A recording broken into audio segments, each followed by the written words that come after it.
हमारे चर्च में हम आपका स्वागत अभिनंदन करते हैं। और आप सभी जानते हो कि हम एवरी नेशन चर्च के नाम से हम जाने जाते हैं और परमेश्वर इन दिनों में बहुत सारी अच्छी और भली बातों को कर रहे हैं। परमेश्वर सर्वोत्तम चीज़ों को हमारे जीवन में कर रहे हैं। आज जैसे रविवार है और आज 1 अगस्त है और मैं आपको बताना चाहता हूं कि होने दो कि ये महीना आपके जीवन में बहुत सारी नई बातों को लेकर आए और खास करके आप आत्मिक क्षेत्र में उन्नति करें, क्योंकि यूहन्ना की पुस्तक में ऐसा लिखा गया है कि हे मेरे पुत्र, जैसे तू आत्मिक उन्नति कर रहा है वैसे सभी बातों में उन्नति कर और भला चंगा रहे।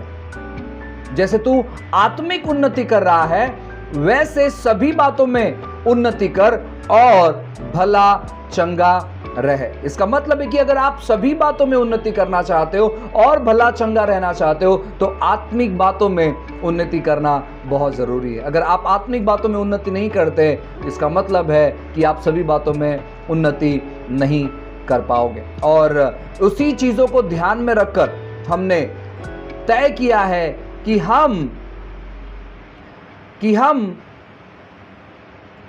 कुछ ऐसी बातों को सिखाएं जो प्रैक्टिकल तौर पर हमारे जीवन में उन्नति को लेकर आए, प्रैक्टिकल तौर पर हमारे जीवन में परमेश्वर के आशीषों को लेकर आए। और मैं विश्वास करता हूं कि जैसे आप बातों को सुनोगे, सीखोगे, समझोगे, आप बहुत सारी चीजों को अनुभव करने पर हो। आज से हम एक नए विषय को सीखने पर है कि हम अपने मन को नियंत्रित कैसे करें, हम अपने मन के विचारों को नियंत्रित कैसे करें, या तो फिर हम अपने विचारों को काबू में कैसे करें। और स्लोली बाय स्लोली मैं आपको बताना चाहता हूं कि जो विषय के बारे में हम सीख रहे हैं वो बहुत महत्वपूर्ण विषय है, क्योंकि हमारा मन डिसाइड करता है चीजों को करने के लिए। बहुत सारे लोग इन बातों को जानते नहीं हैं। बहुत सारे लोग अपने जीवन में बदलाव, परिवर्तन और बहुत सारी अच्छी भली बातों को देखना चाहते हैं, लेकिन जब तक आपका मन का परिवर्तन नहीं होता है, जब तक आपके मन में बदलाव नहीं आता है, तब तक आप कोई भी क्षेत्र में बदलाव को नहीं देख पाओगे, परिवर्तन को नहीं देख पाओगे। और मैं विश्वास करता हूं कि यह बहुत महत्वपूर्ण विषय हमारे लिए होने पर है। और इसीलिए उत्पत्ति की किताब से जहां जहां परमेश्वर इंसानों से रिलेट करता है, जहां जहां परमेश्वर इंसानों से बातें करते हैं, जहां जहां परमेश्वर इंसानों के विचार धारणाओं को समझते हैं या उनसे बातें करते हैं, उन सारी बातों को हम सीखने पर है। और आज हम देखने पर है दो चीजों को। सबसे पहला चीज हम देखेंगे इस समय कि पहला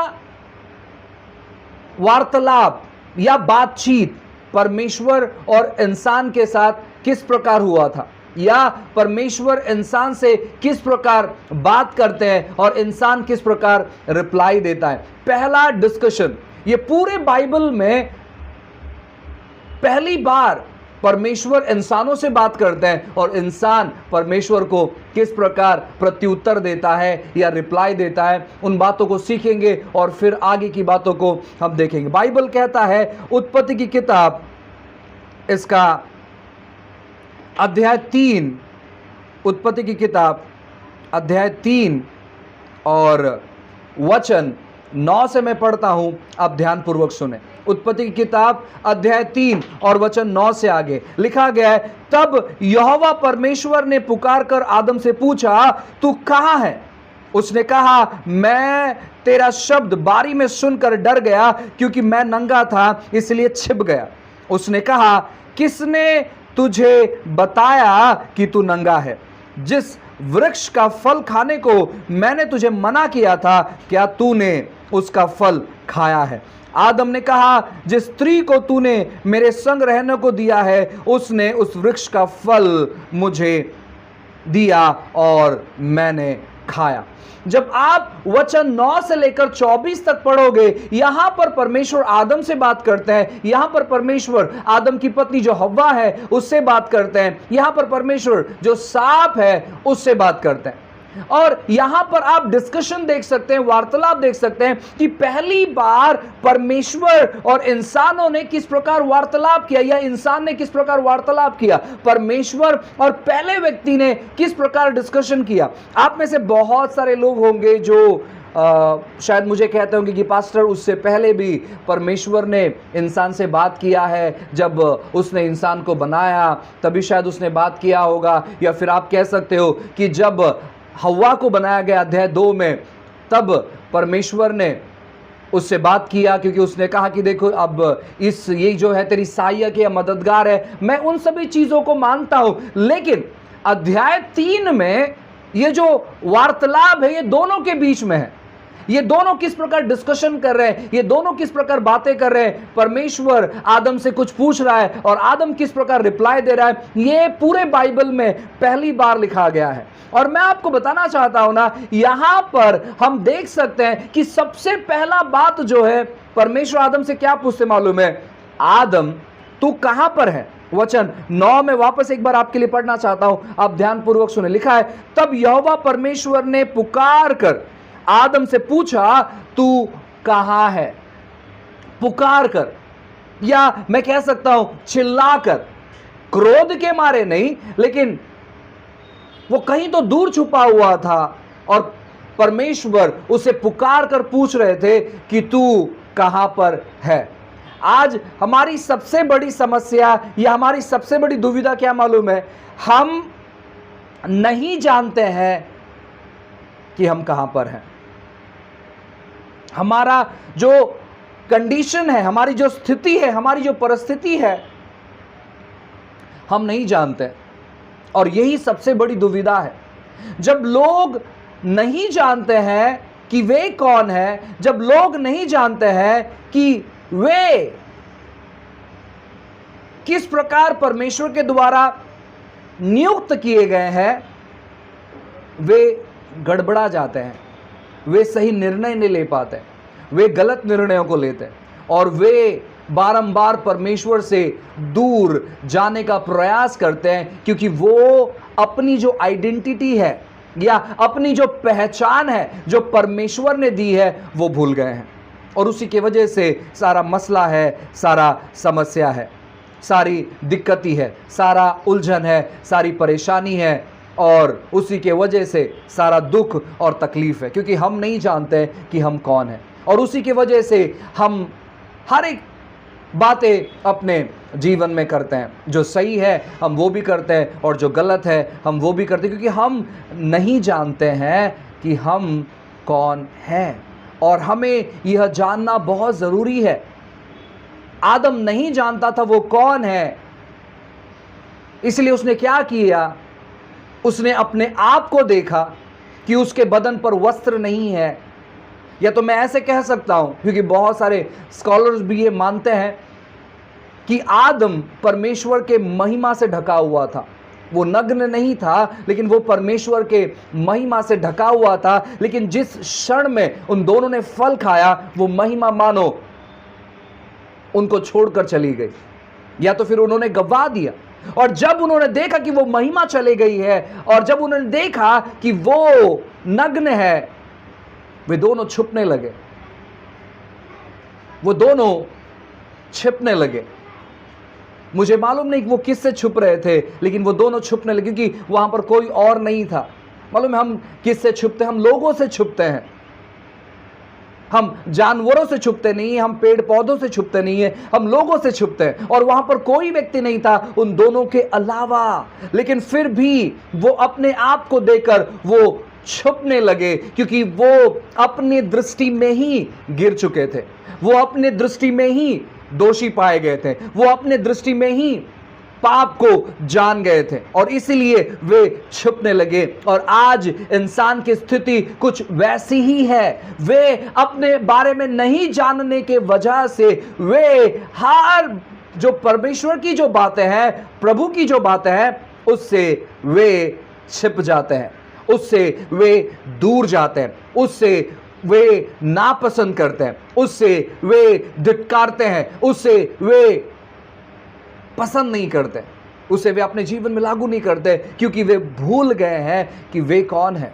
प्रियो, मैं आपको बताना चाहता हूं कि परमेश्वर बहुत प्यारा है, प्रभु बहुत सुंदर है, परमेश्वर बहुत अद्भुत है। इन बातों को हम जानना चाहिए। जब आप इन बातों को जानोगे, आप अनुभव करोगे कि सच में परमेश्वर कितना कृपालु है, परमेश्वर कितना दयालु है और परमेश्वर कितना अनुग्रहकारी है।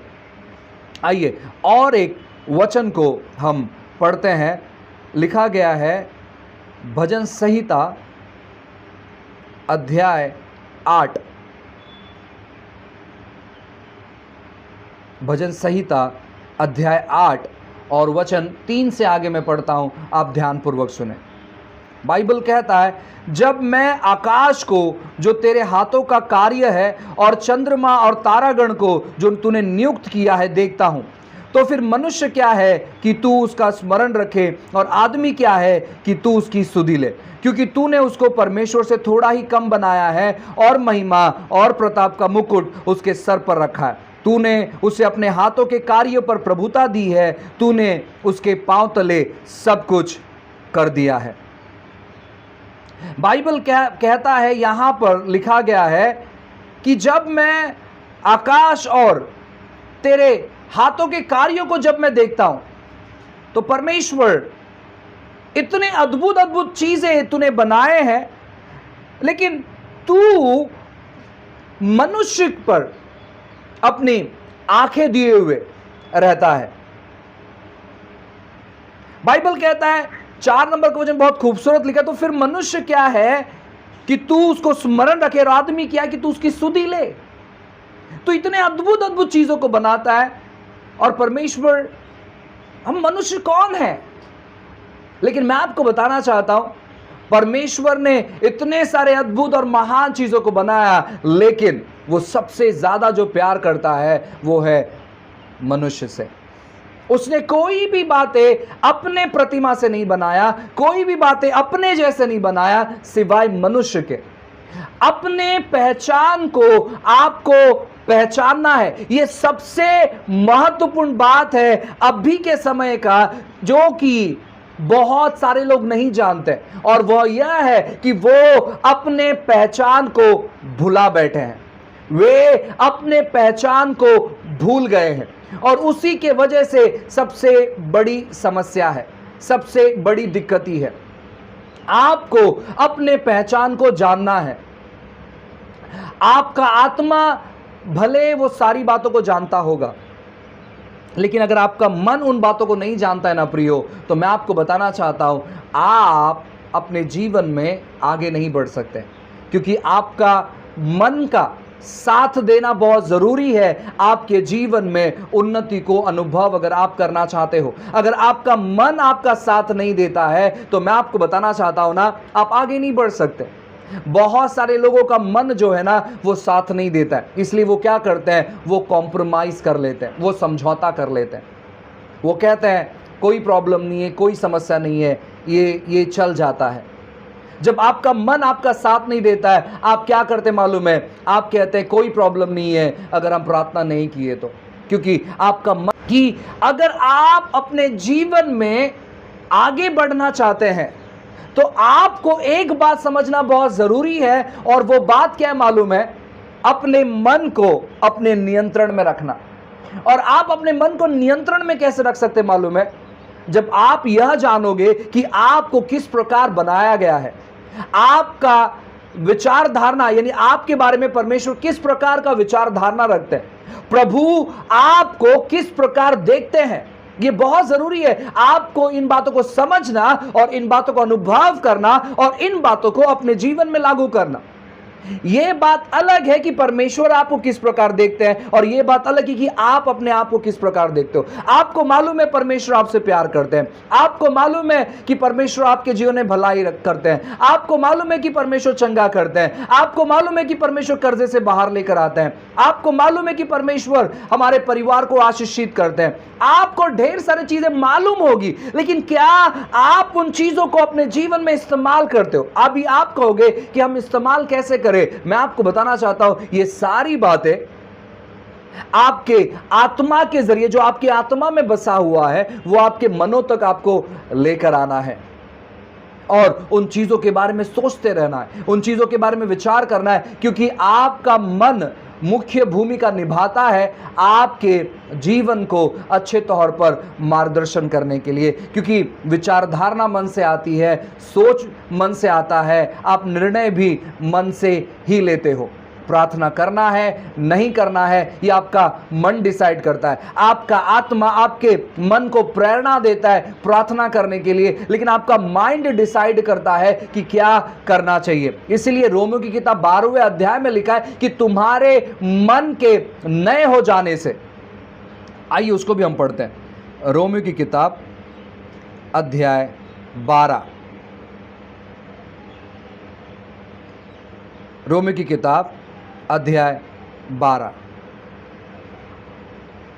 और बाइबल कहता है, वचन 1 से लिखा गया है, इसलिए है भाइयों, मैं तुमसे परमेश्वर की दया स्मरण दिलाकर विनती करता हूं कि अपने शरीरों को जीविता और पवित्र और परमेश्वर को भावता हुआ बलिदान करके चढ़ाओ, यह तुम्हारी आत्मिक सेवा है। वचन 2 बहुत खूबसूरत लिखा है, और इस संसार के सदृश ना बनो, परंतु तुम्हारे बुद्धि के, यहां पर इस बाइबल में बुद्धि लिखा है, लेकिन आपके बाइबल में मन लिखा होगा। लिखा है, और इस संसार के सदृश ना बनो, परंतु तुम्हारे बुद्धि के नए हो जाने से तुम्हारा चाल चलन भी बदल जाए, जिससे तुम परमेश्वर की भली और भावती और सिद्ध इच्छा अनुभव से मालूम करते रहो। ठीक है, बाइबल कहता है यहां पर तुम्हारे मन के नए हो जाने से। इसका मतलब है कि जब हम उद्धार पाते हैं, जब हम यीशु को अपने जीवन में ग्रहण कर लेते हैं, हमारा आत्मा पूरी तौर पर नया हो जाता है, लेकिन हमारा जो मन है वो पुराना ही रहता है। क्योंकि उस मन में बहुत सारे ख्याल होते हैं, उस मन में बहुत सारे चोट लगे हुए होते हैं, उस मन में बहुत सारे दुख होते हैं, परेशानी होते हैं, सवाल होते हैं और बहुत सारी बातें होते हैं। इसलिए पौलुस यहां पर कहता है कि तुम्हारे मन के नए हो जाने से, और इसीलिए इन दिनों में हमारे मन को नया करना बहुत जरूरी है। और बहुत सारे लोग अपने मन को नया नहीं करने की वजह से वे दिक्कती और परेशानी का अनुभव करते हैं, वे दुख मनाते हैं, वे परेशान हो जाते हैं। वे जब थोड़े बहुत चेतावनी का या परेशानी का या दुखों का या तकलीफों का या बीमारी का, ये ऐसी हालात जहां पर उनके पास जवाब नहीं होता है, जब ऐसे संघर्षों में वो फंस जाते हैं, उनका मन उनसे क्या कहता है मालूम है क्या? कोई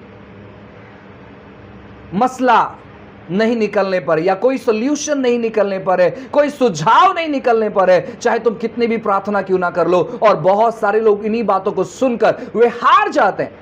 वे कहते हैं कि कब तक हम प्रार्थना करते रहें, कब तक हम ये बातें करते रहें, कब तक हम वो बातें करते रहें। और उनका मन जो है, उनके अंदर जो नकारात्मक चीजें बसी हुई होती है, उन सारी बातों को वो बाहर लेकर आता है। क्यों? क्योंकि वो पूरी तौर पर नया नहीं हुआ उसके वजह से। इसीलिए अपने मन को आप नया करना चाहिए। और सबसे पहली बात, आपके मन को नया करने के लिए आप क्या करना चाहिए मालूम है क्या? आपको जानना चाहिए मसीह में अपने पहचान को, यानी यीशु ने किस प्रकार आपको रचा है, किस प्रकार आपको बनाया है और वो किस प्रकार आपको देखता है। आप ये जानना चाहिए और अपने आप को बताना चाहिए कि परमेश्वर मुझे इस प्रकार देखता है, परमेश्वर मुझे इस प्रकार संभालता है, परमेश्वर मुझे इस प्रकार सिखाता है, परमेश्वर मुझे इस प्रकार चलाता है। ये अपने आप को आप बताना चाहिए।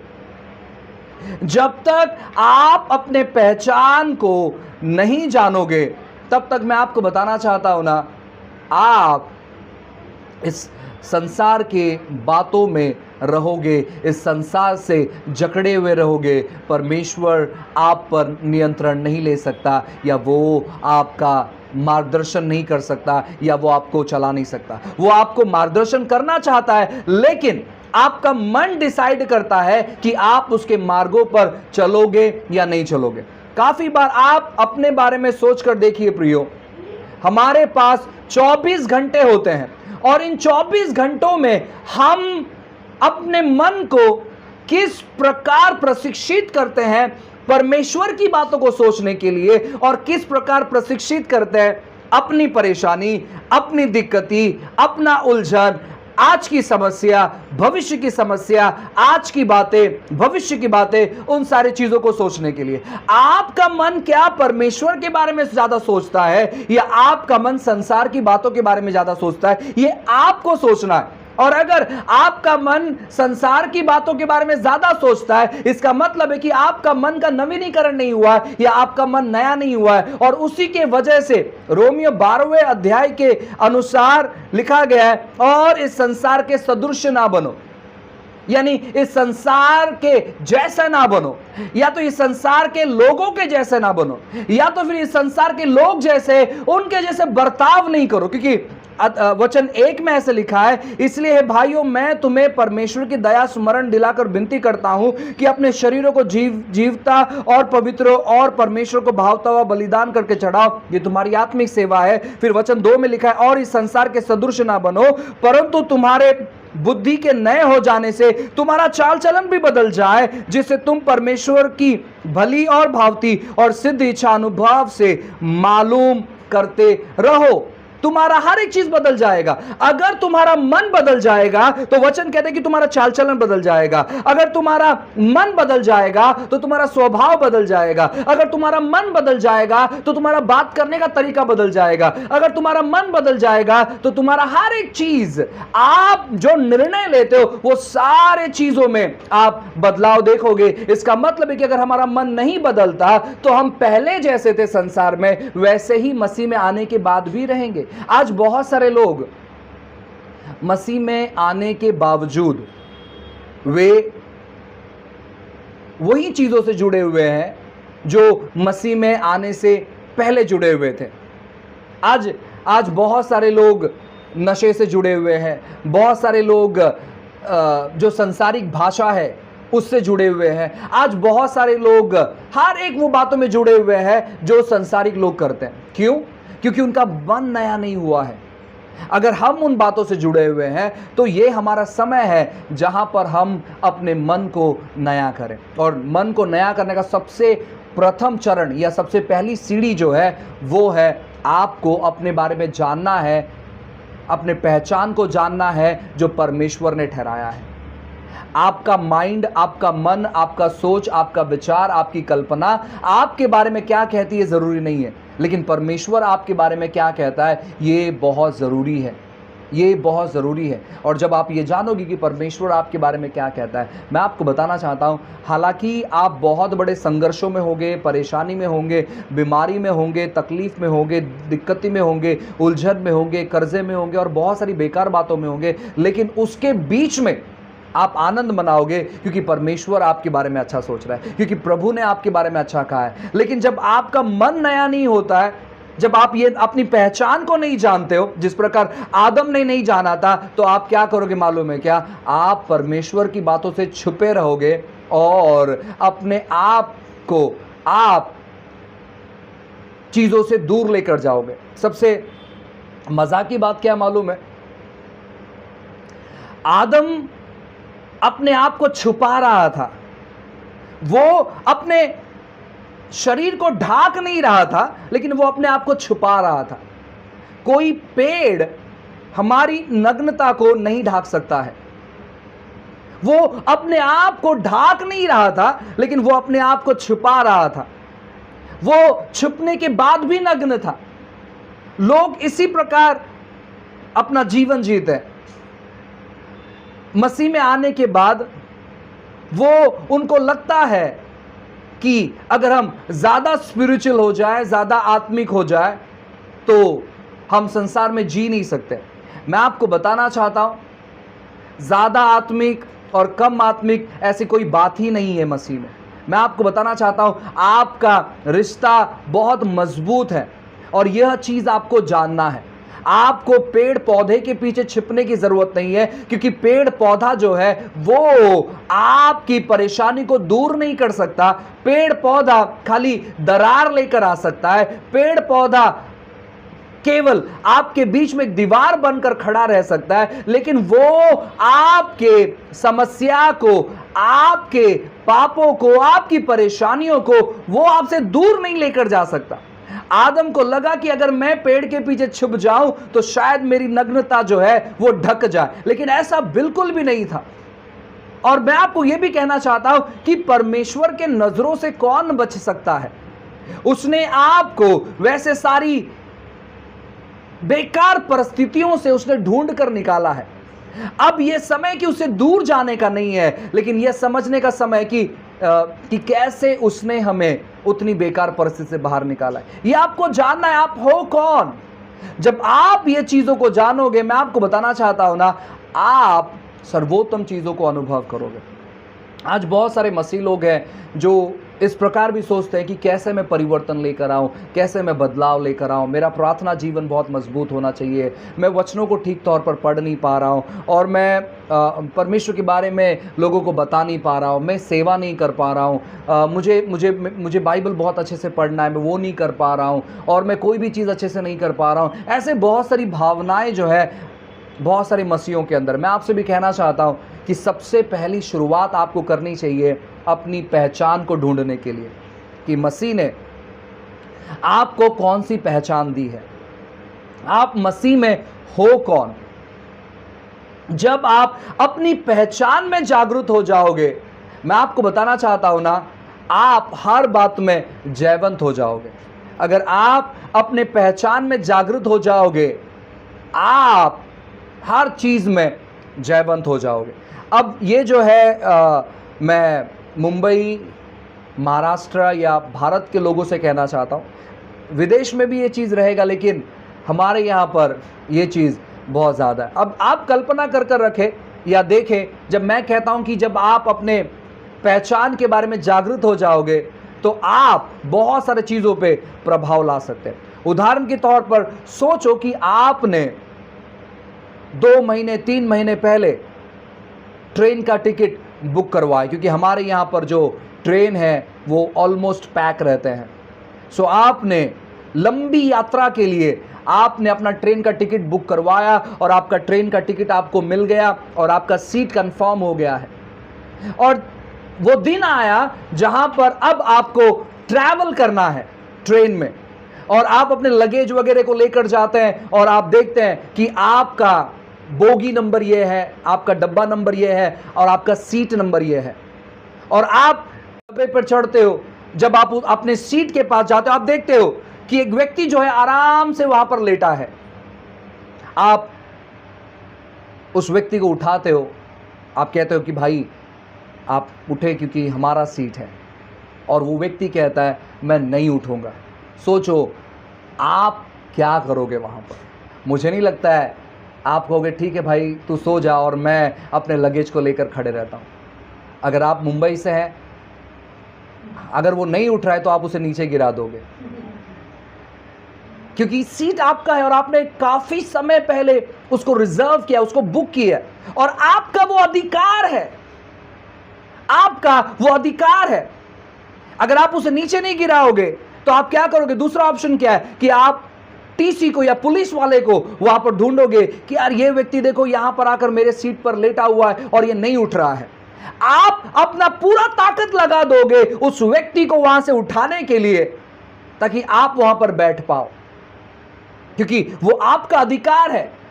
कानूनी तौर पर वो आपका अधिकार है, और आपके पास अधिकार के लिए आपके पास पर्ची है, आपके पास टिकट है, और आप उसे कह सकते हो कि ये मेरा सीट है, और आप उसे वहां से उठा दोगे और वो कहीं और जाएगा, या तो फिर पुलिस वाला आएगा या तो फिर टीसी आएगा, और मजबूरन उस व्यक्ति को उठना पड़ेगा क्योंकि वो आपका है। जब अगर आप अपने अधिकार का इस्तेमाल नहीं करोगे, आप कहोगे कोई प्रॉब्लम नहीं है, मैं 48 घंटे का जो रास्ता है मैं खड़े खड़े बिता दूंगा। ये आपके ऊपर डिपेंड है, ये आपके ऊपर निर्भर है कि आप अपने सीट को लेना चाहते हैं या फिर आप अपने सीट को किसी दूसरे को देना चाहते हैं, ये आपके ऊपर डिपेंड है, आपके ऊपर निर्भर है।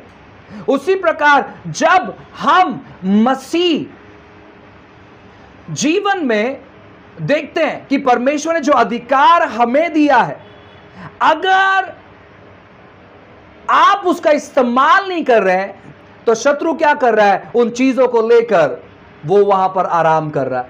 अब आपके ऊपर डिपेंड है। आप कह सकते हो कि परमेश्वर का वचन ऐसे कहता है और इसीलिए ये चीज तुझे छोड़कर जाना ही पड़ेगा, तो वो चले जाएगा। लेकिन अगर आप कहते हो कोई प्रॉब्लम नहीं है, मैं अपने हालातों को, अपने परेशानी को, अपने दिक्कती को, अपनी समस्याओं को, अपने उलझन को, अपने बीमारी को, अपने कर्जे को, अपने दुख को, मेरे नकारात्मक मन को और हर एक गलत बातों को मैं अनुभव करके सह सकता हूं, यह आप पर डिपेंड है। शत्रु क्यों मालूम है आप पर प्रबल हो रहा है, क्यों गलत बातें आप पर प्रबल हो रही है? क्योंकि आप उस पर अधिकार नहीं जमा रहे हो। और क्यों अधिकार आप नहीं जमा रहे हो मालूम है? क्योंकि आप अपनी पहचान को शायद खो दिए हैं। शायद आप अपनी पहचान को खो दिए हैं। मैं आपको कहना चाहता हूं, अगर आपने काफी समय पहले टिकट बुक किया और आपने टिकट खो भी दिया, तो भी वो सीट आपका ही है। वो टिकट खो देने से सीट आपके पास से चले जाता है ऐसा बिल्कुल भी नहीं है, तो भी वो सीट आपके पास है। आप ट्रेन में बैठने से पहले या तो फिर एक दिन पहले आप जहां से आपने टिकट खरीदा था, आप वहां पर जा सकते हैं और वहां पर जाने के बाद आप अगर उनको अपना पीएनआर नंबर दोगे या जो मैसेज आपको आया है, अगर वो आप उनको बताओगे तो वो आपको डुप्लीकेट टिकट निकाल कर देंगे। और डुप्लीकेट टिकट भी उतना ही वैलिड है जितना वैलिड ओरिजिनल टिकट है।